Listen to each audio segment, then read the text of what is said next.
right, Tuesday, June 4th, Black and Gold Breakdown. Welcome in as always. Jarrett Bailey of USA Today behind the steel curtain with you as always. If you're not already, do all that YouTube stuff and subscribe to the channel. Thanks for being here. Yeah, if you're watching this on YouTube or even on Twitter, you see the title of the video talking about the possibility of Pittsburgh acquiring Brandon Aiyuk because, well, one, it's been a hot topic around these parts in terms of Steelers fans for the last almost 2 months now. And the 49ers keep making moves and spending money on players not named Brandon Aiyuk. And as long as they continue to do that, there's going to be this amped up speculation on, okay, well, maybe they could potentially move him. Now, if you've been tapped in with me, my content, the channel, you know where I've stood on this, where I think that if a deal was to be made for Brandon Aiyuk this year, it would have happened during the draft. Pittsburgh has made plenty of calls to different teams reportedly, whether it be to the 49ers, whether it be to the Broncos. The Seahawks were another team that was thrown in there. But in terms of the Brandon Aiyuk or Deebo Samuel for that regard, speculation, it just, if they were to make a move from the 49ers perspective, it would have just made more sense to do it during the draft or not at all until 2025. Because right now they still don't have a reason to move Aiyuk. He can skip all the mandatory stuff that he wants. But as long as he's showing up week one, which more or less is what the 49ers care about, and as long as he's in shape and ready to play, then okay. We've seen plenty of holdouts before where, I mean, hell, the Steelers have seen plenty of holdouts like this before. Le'Veon Bell held out well into the regular season. And then he came back, halfway through the year. So, for the 49ers, I mean, their season really begins in the postseason. And they know that. And as long as they have Brandon Aiyuk there at some point this year to make one last run at a Super Bowl with the current collection of talent that they currently have, then they don't have a reason to trade him. And that's still kind of where I stand. However, do I feel more confident or that it could be more likely that they trade him today than, a few days ago? Yes. But even then, my thoughts on it are still, it's a pretty low chance. A few days ago, I would have said there's probably, a 10% chance. Now it's probably up to, 15, 20. Just because, okay, they just paid Christian McCaffrey a ton of money. $19 million on a 2-year extension. They got him until he's 31. And rightfully so. I mean, he's the best player on that offense. He has become what the offense is driven through. And rightfully so, they paid him. And they paid Jawan Jennings as well. It was a cheap deal. Jawan Jennings isn't going to cost them a lot of money. I think it was 2 years, $15 million. He's getting $7 million a year to be their third receiver. Fine. Played really well in the Super Bowl. Plays really well at being the third receiver in the offense. There's a really trustworthy target on third down. And so if the 49ers want to run this thing back one last time, again, they don't have a reason to trade Aiyuk. They don't have a reason to trade Deebo, at least not this season. Now, in 2025, yes, I do think one of them is getting moved. But even with Aiyuk holding out, okay. Again, if you're the 49ers, all you care about is he going to be there week one? Hell, even if he's not there week one, is he going to be here for the playoffs? Because if he is, then okay. That just means that he's costing himself a lot of money. But as long as he comes back and is here for a playoff run and one more run at a Super Bowl, that's fine. So, again, my opinion is still that Aiyuk probably doesn't get moved. But I do think that there's a greater chance now than there would have been, a few days ago. Because, again, you give Christian McCaffrey a $19 million per year extension. That's not small money. You give Juwan Jennings an extension. You keep spending money on guys that aren't Brandon Aiyuk. That's going to ramp up the conversations of, oh man, they really might trade him. And so I get where the conversations come from. And look, a lot of this, I understand it's a little bit repetitive. We've talked about this at length throughout the past few months, but it's June. And so there's going to be a lot. It's speculation season. It's, that time of year where we really try to hammer out, okay, who's going to go where? Are there going to be guys that are traded? If so, who's it going to be? Where are they going to go? And if you're the Steelers, okay, you know that they need a receiver, and you're trying to figure out who it's going to be and figure out the likeliest of names. So yeah, a lot of this is a little bit repetitive. Myself, I've talked about it at length for the last few months, and I get that. But until something's done on the Steelers end of things where they bring in a receiver, a legitimate number 2 receiver, then these conversations are going to keep being had until we have bigger things to talk about. And again, they're in the midst of the final week of OTAs. I'll be there on Thursday for the last day of OTAs. Excuse me. So I'll be there Thursday for the final day of OTAs, and then I will be there Wednesday for minicamp. And then we have, about a month and a week until training camp. So we're going to have that big gap in the middle from minicamp until training camp. And a lot of the talk is going to be about, hey, who's the receiver until they do make a move. I'll start getting into your comments now. Adam says, I think Sutton is the guy. What do you think they will have to give for Courtland Sutton? An early day 3 pick, maybe. Like, I think Deontay Johnson, in my opinion, is better than Courtland Sutton. He went for a day 3 pick and a player. I don't think it would be quite that much to get Courtland Sutton. So I think that would be a day 3 pick. Maybe, a day 3 pick this year and a conditional pick next year. But I think it would be similar to what it costs to get. I think it'll be more than Jerry Jeudy, but not quite as much as Deontay Johnson, where, Deontay went for a player included. I think that he could go for like a 5th round pick or a 4th round pick would be my guess for Courtland Sutton. And again, maybe a conditional other pick thrown in. Hope they don't go after Aiyuk. He isn't worth $30 million a year in a 1st or 2nd round pick, not even a 3rd. I disagree with that. Look, if you follow my content long enough, you know how I feel about Brandon Aiyuk. He's a top 10 receiver in the game today. He's fantastic. And look, that's what the market calls for now. The market for receivers has increased very quickly over the past couple years. And Justin Jefferson getting $35 million a year. Now, look, I don't think Aiyuk is going to garner that, nor should he. But, he's worth an upper $20 million per year contract. So, now, look, if you're the Steelers, you're going to take a receiver anyway in the 1st round next year, probably. Why not get one that you already know is really good and you have the money to spend? Just my thought process on it. You are what you invest in. And if you don't go after, a big name receiver and your receiving room's bad, then you can't complain because you weren't willing to spend the money in the first place to make it better. Just my way of looking at it. I'd rather have Courtland Sutton for a 4th and pay Sutton $18 million. Look, I'm fine if they get Courtland Sutton. I like Courtland Sutton. I think he's a good receiver. Obviously has a really good rapport with Russ. Had 10 touchdowns last year with Russ. The Steelers as a whole had 13 passing touchdowns last year. So that duo by themselves almost outdid Pittsburgh. So I'm cool with Courtland Sutton.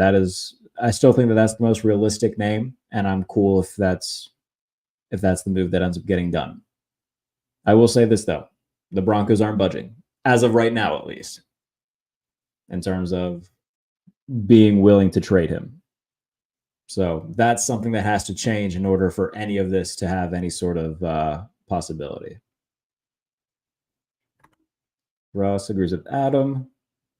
4th round, $15 million. I think it'll be more than $15 million for Courtland Sutton. I think it'd probably be, and not much more. I think between 16, maximum 18 would be my guess for Courtland Sutton. Somewhere in that price range. Colts or Patriots, someone else will pay more money for Aiyuk. And look, if he goes to one of those places, I think he'll do very, very well. Especially New England, with a quarterback like Drake May in an Alex Van Pelt offense that stems from the Kevin Stefanski tree. It's going to combine a lot of different things. I think that New England would be a really good spot for Brandon Aiyuk, especially with, they have a core of young receivers there already. They drafted Jalen Polk, Javon Baker. They have Pop Douglas there. They've signed KJ Osborne. You throw Brandon Aiyuk into that mix, that's a very fun group for the Patriots if that's the case. Hell, if they were to acquire Brandon Aiyuk, I assume it would be sending one of those guys, probably Pop Douglas, if I had to guess. Because, you're not going to trade one of the dudes you just drafted and you just signed KJ Osborne. But you'd have a really deep depth chart there where you'd have to probably send one of them. Just my personal guess. But yeah, I think Aiyuk would be a good spot or the Patriots would be a good spot for Aiyuk. Not spending a top 2 pick and $25 to $30 million for a guy. They called San Fran for Jennings. No. It's pretty widely reported that they called about Debo and Brandon Aiyuk. So, and look, again, can't complain about having bad receivers if you're not willing to invest and get good receivers. That's what it comes down to. I think we get Sutton. Yeah, we've kind of had that conversation already. DOW, what's going on, man? So, yeah, I think that Sutton is still the most likely of options. I think that the rapport with Russ makes sense to try to bring him in. And look, they've tried to bring him in the same way that they've called the 49ers about both of their big names, the same way that they reportedly called the Seahawks about whomever. No. Ben Albright said that they called Seattle, didn't specify who about, but they got 2 names there where it would make sense. They just drafted Jackson Smith and Jigba. I don't think that the Seahawks would move off of him. DK Metcalf is the most likely name out of that group, just factoring in age and whatnot. So look, they're doing their due diligence on receivers. They want to bring somebody in. It's just a matter of finding somebody to play ball. And again, the Broncos, I know, aren't budging as of right now. I told you I'd do some digging. I know that the Broncos are still being very just bullish on, we don't want to trade Courtland Sutton, but we also don't want to pay Courtland Sutton. So they're still kind of at a crossroads there. I'm told that nothing's really changed so far. I'm going to keep at it, especially because they have mandatory minicamp coming up very soon. I think next week is their mandatory minicamp. Let me actually look and see what day their mandatory minicamp is, just so I have an exact day on it, because again, I'm going to keep up with this very closely, and I've been keeping up with it very closely.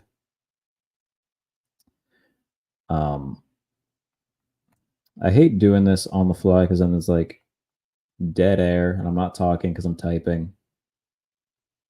But just know I'm not ignoring you, and I'm trying to. I feel like I'm talking to a girlfriend right now. I'm not ignoring you. I'm just trying to do something real quick. Now, according to Jeff Legwold of ESPN, the Broncos and Coach Sean Payton expect wide receiver Courtland Sutton to attend next week's mandatory minicamp. So it does start next week. And their mandatory minicamp is from June 11th to the 13th. I will keep doing some digging to see if he's going to go. Again, hopefully I can find out sooner than later what his plan is. Because again, I've been working my butt off trying to get as much information on that as I can, because that is the name that I've kind of had circled for the Steelers since it was reported that he was a little bit unhappy and wanted a new deal. Since really like the week before the draft. That's, again, the name I've kind of had circled here. We'll sign Corey Davis and see what he has left. They aren't going after a big time. I don't know what to tell you, man. Like, it's been widely reported that they are going after a big name receiver.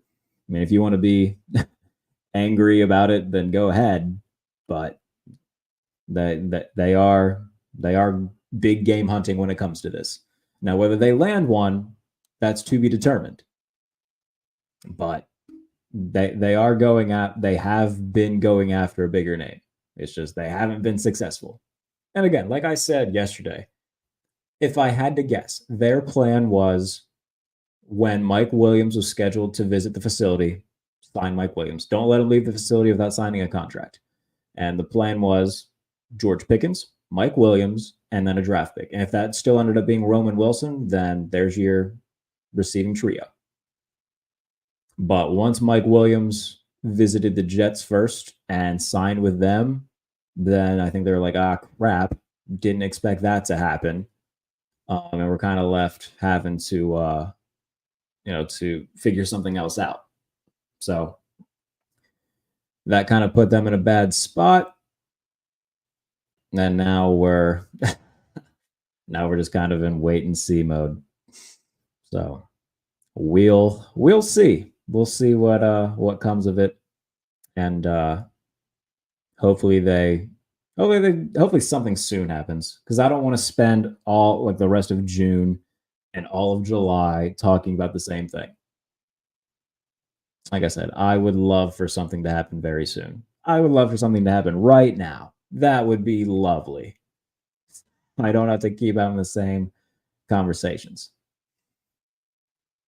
But time will tell. Maybe the Steelers don't make a move, period. Roman Wilson at 2, and either Quez or Van Jefferson. Look, respectfully speaking, I hope that's not the plan. Now, look, again, pretty sure it's not the plan. Like Van Jefferson and Quez Watkins, respectfully speaking, not starting caliber receivers. Those are depth guys that you don't want having majority snaps in your offense. So I'm good with I'm good on those guys being starters in the Steelers offense. Because again, they're not quality starters.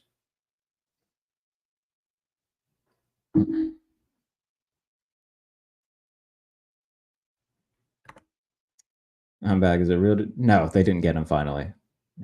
I'm no, just speculation.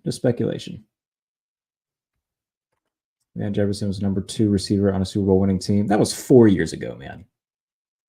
And then he went to Atlanta, didn't really do anything. Like, again, Van Jefferson's fine. And hell, he wasn't even the number 2 receiver. Odell Beckham was the number 2 receiver that year.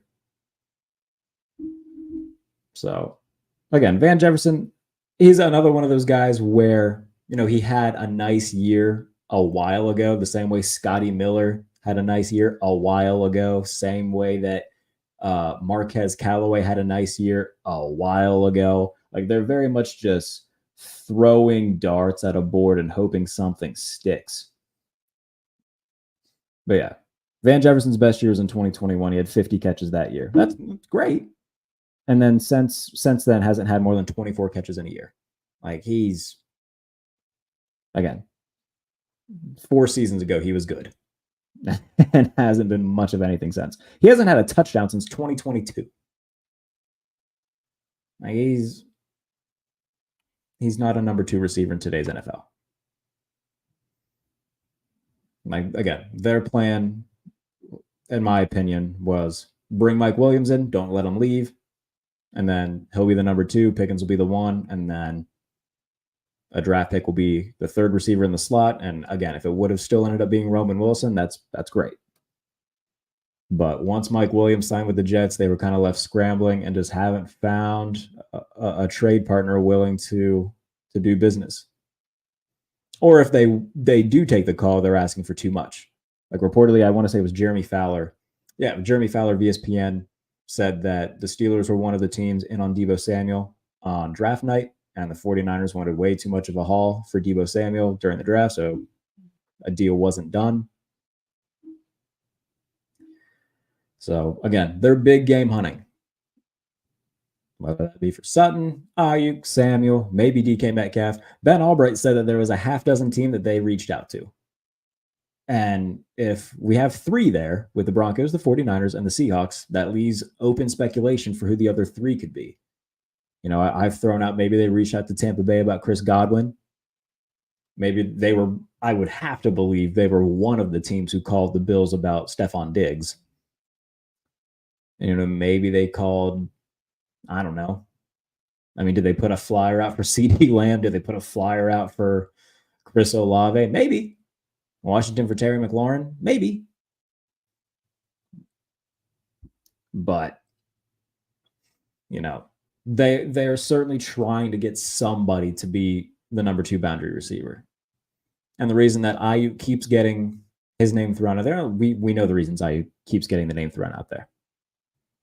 Because of the tweet directly at Mike Tomlin, the money that the 49ers have spent this offseason, none of which has gone to Aiyuk.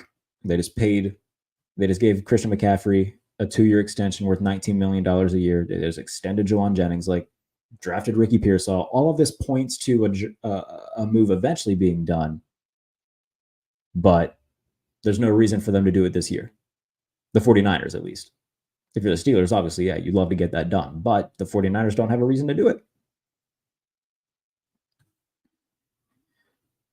Again, I've said it a lot. I think that they're just going to run this thing back. And then once the season's done, if they're able to pay Brandon Aiyuk, I think that they will. I think they would prefer to pay Brandon Aiyuk and then move off of Samuel. But the flip side of that coin is while Brandon Aiyuk is a better receiver than Deebo Samuel, he doesn't do all of the versatile run game stuff that Deebo Samuel does for the 49ers offense. So it would be harder to replace a player like Samuel than it would be to replace Brandon Aiyuk. So it could go 100% or 100% both ways, man.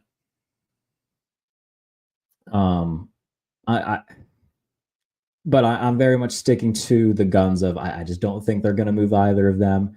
I think it's more likely now that they would move one of them. It will make sense just because of all the money they've dished out and none of it's gone to Aiyuk. And maybe he just says, look, trade me. I'm not going to come.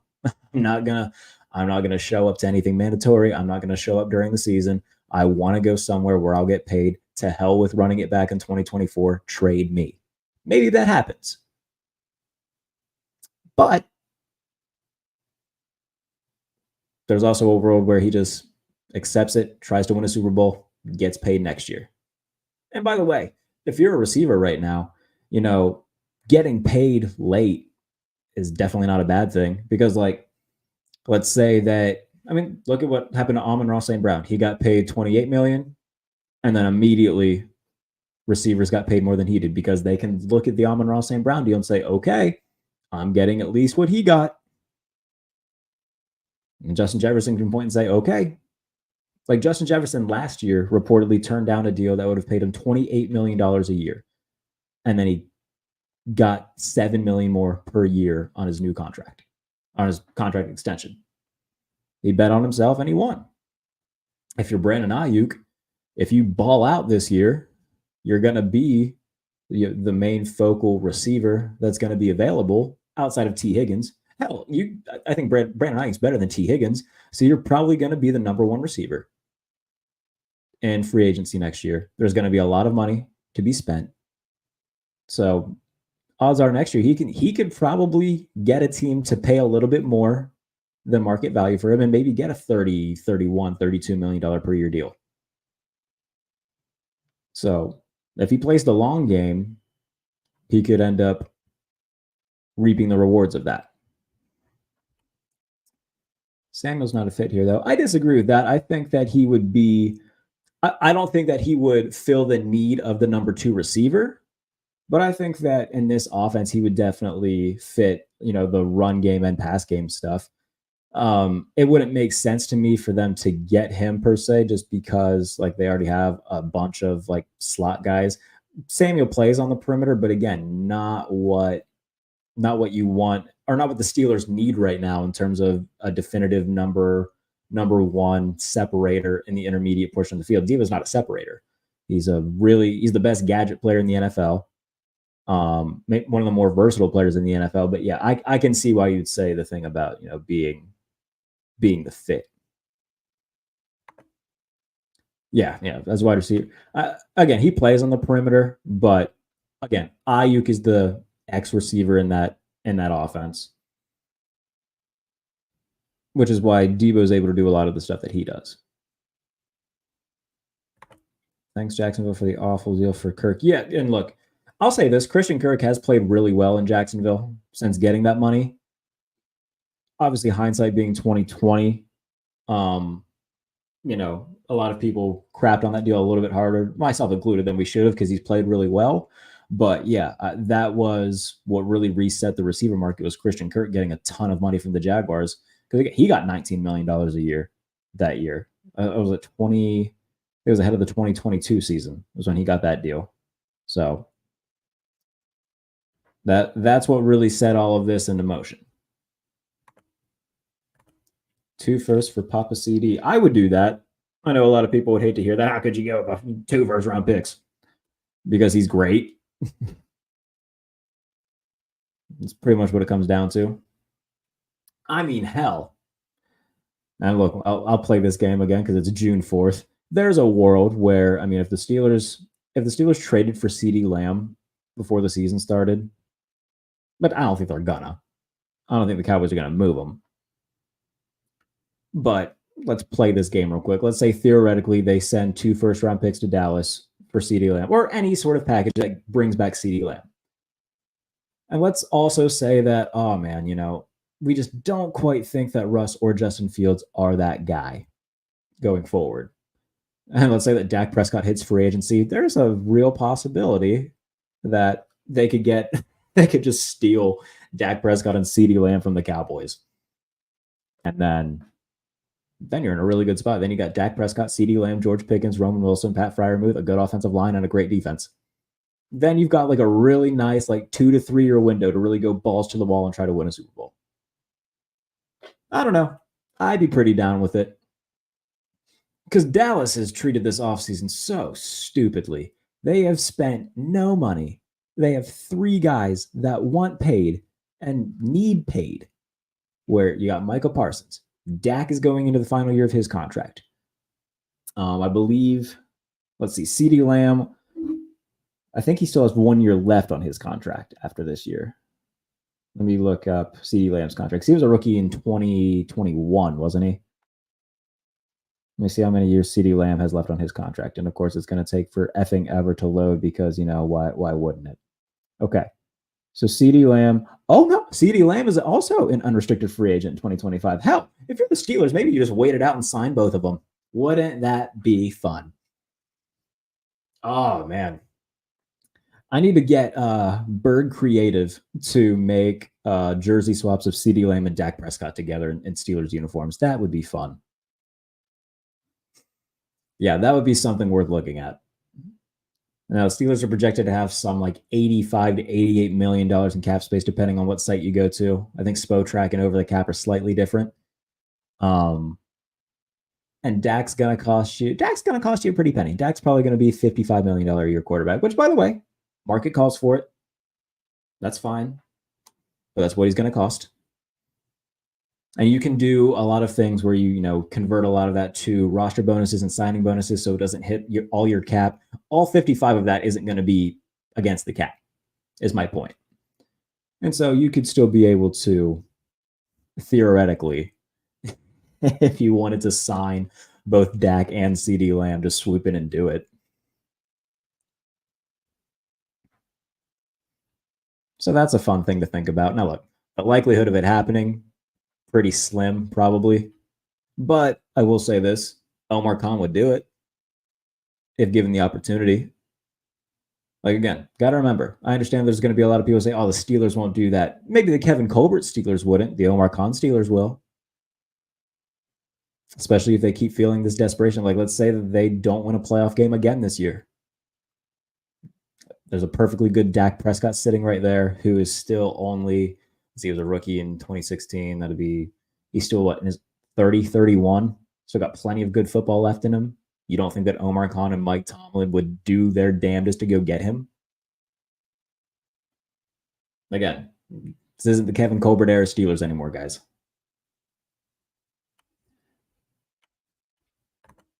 People don't like paying players but want good ones. Yeah, there are too many of those who want elite players for bad player money. Just not going to happen. If you want a great player, you got to pay him. Get Aiyuk, Lamb kind of guys. You aren't affording 88. Uh, I mean, Lamb's going to cost a lot, but he's not going to quite cost as much as Justin Jefferson. I think he'll probably go for 33 or 34. And again, not all that's going to go against your cap. A lot of that can be, okay, signing bonus, roster bonus, things of that nature to, chip away at the cap hit. How much more do you like CD than Brandon Aiyuk? Who is a better fit for the Steelers? Two different questions. I think both are great fits. Anytime you got a top 5 wide receiver who can naturally separate at the line of scrimmage and give you a home run ability, I think CD's more of the home run hitter. Brandon Aiyuk is more of the savvy route runner. So CD Lamb would probably be the better fit for this offense. Brandon Aiyuk would still be a great addition. One quarterback will need paid. The quarterback room price alone will triple. Again, let's say that they would add Dak for $54 million a year or whatever it would be. All 54 of that isn't going to go against the cap. I'll give you the perfect example right now. I'll pull up just the top quarterback cap hits right now. Because when you look at the cap hits and total cash, it's very different. And I'll get this all pulled up just so you can kind of get a look at it. So for Joe Burrow, if it'll let me scroll over, will it let me scroll over? Maybe it won't. Let me go to a different site. Let me go to Spotrac because theirs seems to make more sense. Yes. So cap hits this year. Deshaun Watson has a $63 million cap hit, but the total cash leaders this year, Jared Goff has an $80 million total cash. He's not in top 5 for cap hit because of the way they structured the contract. So total money, total cash, and cap hit, 2 very different things. Just keep that in mind when we talk about all this. When does training camp start? I don't think the Steelers have announced their dates yet. I think that'll come closer to probably closer to the end of the month. I'm pretty sure that hasn't been announced yet. But my guess probably like July 23rd, somewhere in there. Early July 20s. Now, for the 2 teams in the Hall of Fame game, the Bears and Texans, their rookies will report before anybody else, and then their vets will come shortly after. So I think that training camps, like for the entire NFL, I think the earliest ones will probably open around the 19th or 20th, would be my guess. Just guessing. Jared, did you see Cam today? Was that hoodie under the jersey to help shed that 15 to 25 pounds? I wasn't at OTAs today. I will be there Thursday. So I'll be able to tell you more of that when I see him in person. I mean, you look at a lot of those dudes around this time of year, they got, some long sleeves on under their jerseys. A lot of that's just to sweat and get a good workout going. I think Cam's always done that to an extent anyway, too. So I think he's fine. I don't think that there's a weight issue to necessarily worry about. I think he'll be fine, personally. In terms of moving to nose and let Benton play more on the outside of the line, maybe we'll see it. I know a lot of people want to see that because that's where they want Benton to be. But time will tell. And look, if they do that, then we'll see how they attack the draft next year. Again, that is so far in advance of a conversation to have. But, let's say that they don't go quarterback or wide receiver because they sign to, get a quarterback and receiver in free agency, then they can maybe look at nose tackle in the first round of the draft.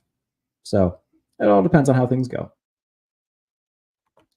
How's Pickens looking? Is he 1K plus?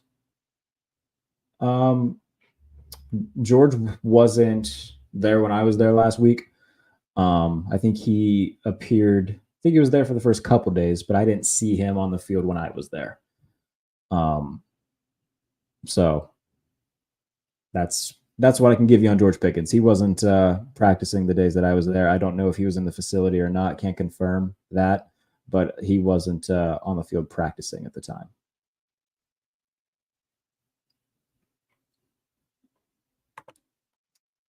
He looked a lot bigger next to Benton standing beside him today. 325 to 330. Yeah, I don't know what. I think Cam's usually hovering around like 305, 310. And again, some dudes come in around this time of year a little bit heavier than they were or a little bit lighter than they were and try to put on weight. That's what this time of year is for. There's still 3 months until week one kickoff. There's still 2 months until preseason, and they've got plenty of time to get their weight where they need it to be. So we'll see. Seals go around 500 again. Probably start Fields next year because he's cheap. Been a fan too long to have blinders. Oh, look, man. If Kevin Colbert was still in charge of this team, I would more than likely agree with you. And I was a pretty big downer coming into this year. Like even after the season ended, going through the combine process, getting through all that stuff in March, I was like, they're going to sign Ryan Tannehill and have a quote unquote competition with Ryan Tannehill and Kenny Pickett, where Kenny Pickett wins and this team's just going to be horrible again. But, they said that they wanted change. They said that they were willing to make changes, and, they put their money where their mouth is.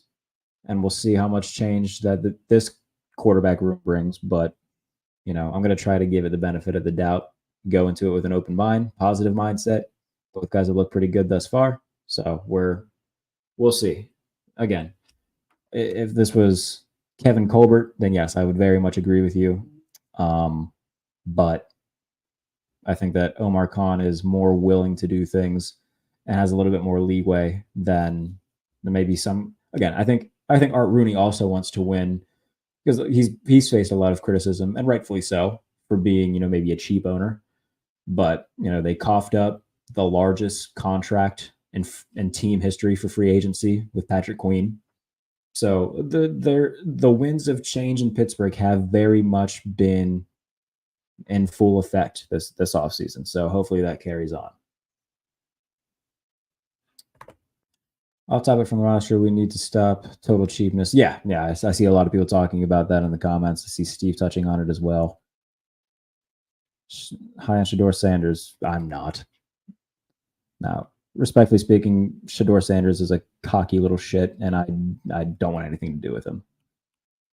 I don't want any of that near Pittsburgh. I don't want Dion near Pittsburgh. I don't want Shedeur Sanders near Pittsburgh. They won 4 games last year, and everybody talks about them like they were the national champions. I hope Colorado never wins a game again. They're a bunch of cocky little pricks. I don't care about Colorado. Respectfully speaking.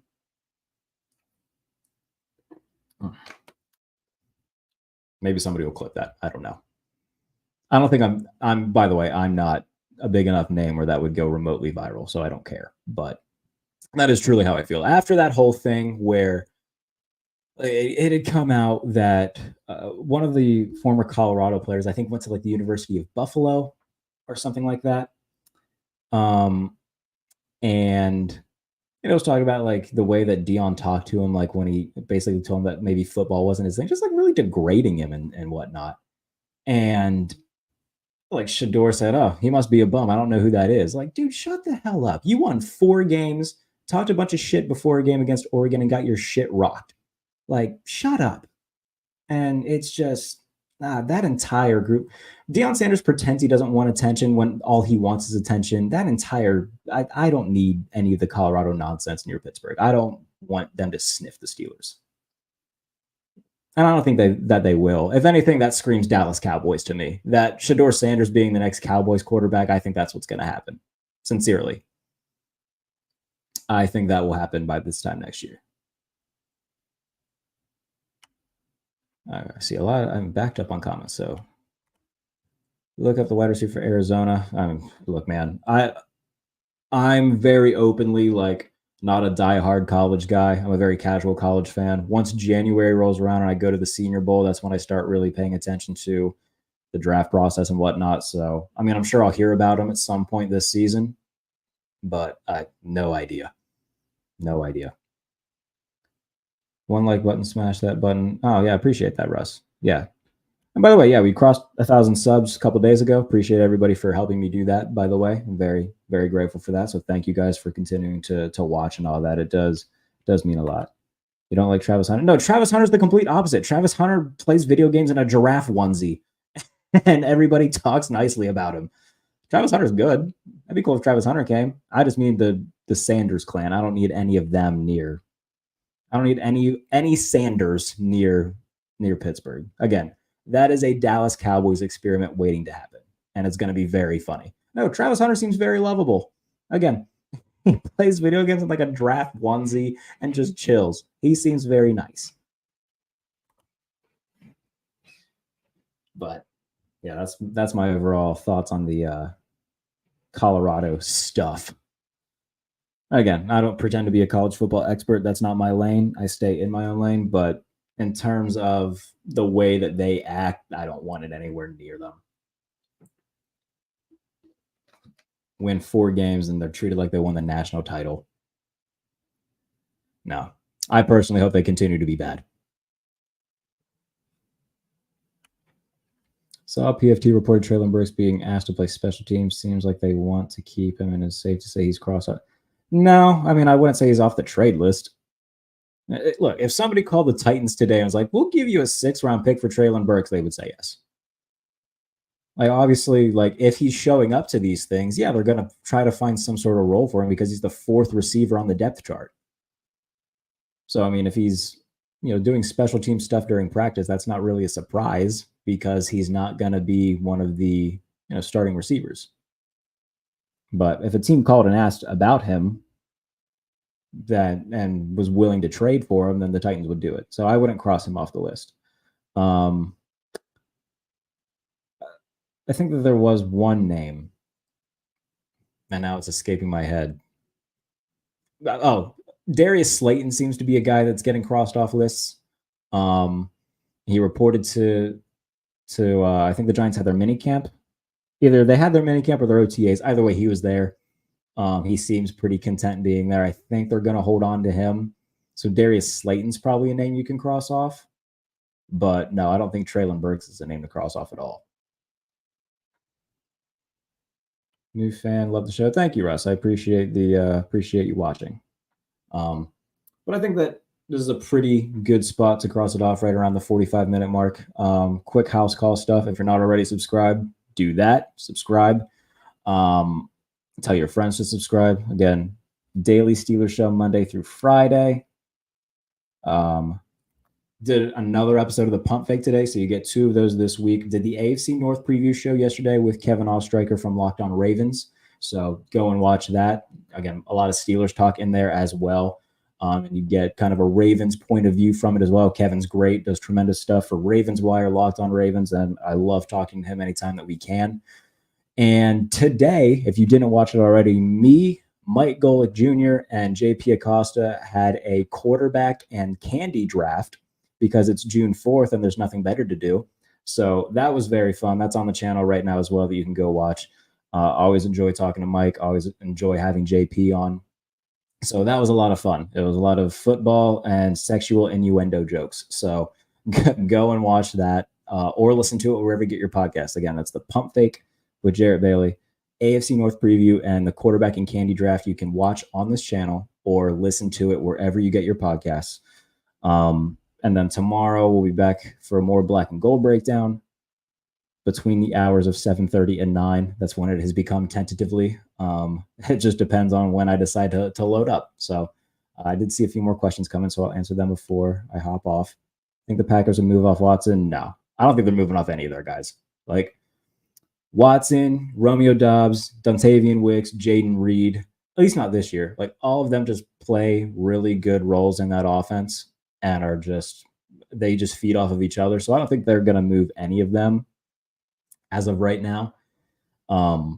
If one of them doesn't have by the deadline, if one of them isn't having, a notable year and teams are calling, maybe they do, but I don't think they'll move one of them before the season.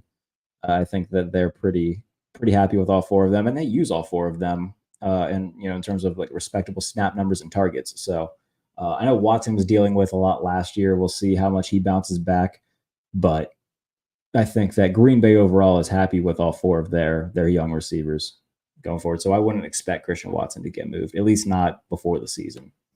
But All right, I think that's a good place to cut it off. Again, like the video, subscribe to the channel for daily Steelers videos Monday through Friday. The pump fake, go and watch the AFC North preview, go and watch the quarterback and candy draft. And we'll be back tomorrow with more Black and Gold Breakdown. Appreciate y'all watching. Have a good night. Have a safe night. And I will see you tomorrow. Take care.